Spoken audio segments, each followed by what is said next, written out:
बातें कही, जो कड़वी बातें थी, हम लोगों ने धैर्य से सुना था। वर्तमान समय की राजनीति में जब तक कर्कश बयानबाजी न हो तब तक ना तो राजनेताओं को मजा आता है और ना ही जनता को। हाल फिलहाल सपा सुप्रीमो और केशव प्रसाद मौर्य के बीच जुबानी जंग एक बार फिर जारी है।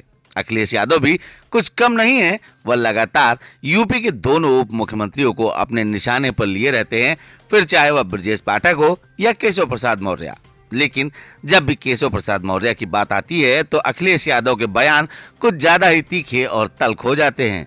ऐसा ही एक बार उस समय घटित हुआ जब विधानसभा में चलते सत्र के दौरान अखिलेश यादव ने केशव प्रसाद को कुछ ऐसा कह दिया कि बीच में योगी आदित्यनाथ को मध्यस्थता करनी पड़ी थी। लेकिन वहीं अब फिर अखिलेश यादव ने केशव प्रसाद मौर्य को मुख्यमंत्री बनने तक का ऑफर दे डाला। जी हां, सही सुना आपने। दरअसल एबीपी न्यूज पर एक कार्यक्रम के दौरान अखिलेश यादव ने कहा कि केशव प्रसाद मौर्य 100 विधायक लाएं और मुख्यमंत्री बन जाएं। अखिलेश के इस बयान पर केशव प्रसाद मौर्य की जो प्रतिक्रिया सामने आई वह 100 सोनार की एक लोहार की साबित होती दिखाई पड़ रही है। वैसे तो बयानबाजी में राजनेताओं का मुकाबला कोई नहीं कर सकता, लेकिन केशव प्रसाद मौर्य का दिया गया बयान अखिलेश के बयान से ज्यादा सुर्खियां बटोर रहा है। केशव प्रसाद मौर्य ने अखिलेश यादव पर निशाना साधते हुए यहां तक कह डाला कि वह बिन सत्ता बिन जल मछली जैसे हैं, तड़प रहे हैं। यही नहीं, उनका तो यह भी कहना है कि समाजवादी पार्टी अब समाप्तवादी पार्टी बन चुकी है।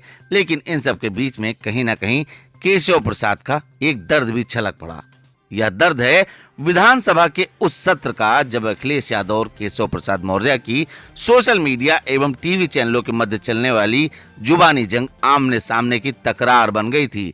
यह वाकया तो आप सभी को याद होगा ही। खैर, अब यूपी के डिप्टी सीएम केशव प्रसाद मौर्य से ही सुन लीजिए अखिलेश को उन्होंने अपना क्या जवाब भेजा है। इस पर क्या कहेंगे? देखिए, श्री अखिलेश यादव जी पानी से निकलने के बाद मछली को देखते हैं अपना तड़पती है। श्री अखिलेश यादव जी सत्ता के बिना तड़प रहे हैं। समाजवादी पार्टी समाप्तवादी हो गई है, वो समाप्त होने जा रही है। उनके 111 में से 100 विधायक स्वयं छोड़ करके सपा भाजपा के ओर आने के लिए तैयार बैठे हैं। अभी हमें तोड़ने की आवश्यकता नहीं है, हमारी सरकार मजबूती से चल रही है। पहला कार्यकाल चल गया।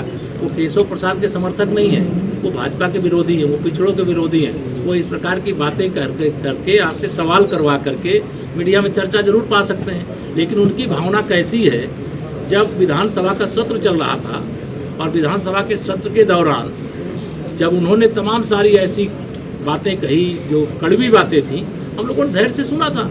लेकिन जब मैंने उनके सामने उनके ही तमाम सारे जो विषय रखे गए, जब उनका जवाब देने की बात शुरू किया तो उनकी जो भाषा थी इतनी निंदनीय थी, इतनी घटिया थी कि किसी राजनीतिक नेता की ऐसी भाषा नहीं होती। वो केशव प्रसाद के हितैषी नहीं है। वो केशव प्रसाद जैसे किसी भी पिछड़े वर्ग के किसी नेता को चाहते ही नहीं है कि कोई बड़ा बन पाओ।